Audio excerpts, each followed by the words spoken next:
আসসালামু আলাইকুম দর্শক, আমরা চলে আসলাম আবার। দেখেন এই যে প্রুনিং চলতেছে আমাদের, অর্থাৎ আমাদের ড্রোগা প্রুনিং করতেছি। আর দেখেন আমাদের নেটের বেড়া দিয়েছি, কত পিলার দিচ্ছি আমরা, দেখেন পিলারের পর পিলার দিয়েছি। এই যে প্রুনিংগুলো করতেছে আমাদের আব্বাস আঙ্কেল। আর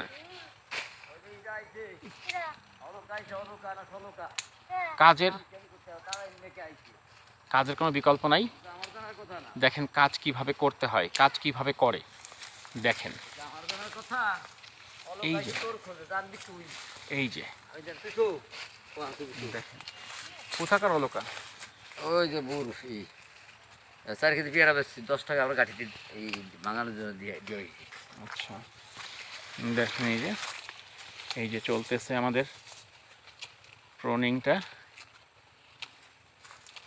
প্রুনিংয়ের এই যে কীভাবে করতে হয় দেখেন। তো এই জন্য আসলেই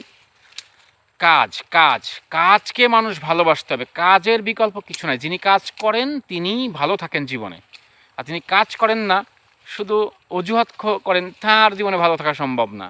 অতএব আপনারা আসেন আমাদের সাথে, আমরা ইনশাআল্লাহ কাজ করি আর কাজের বিনিময়ে ভালো থাকি।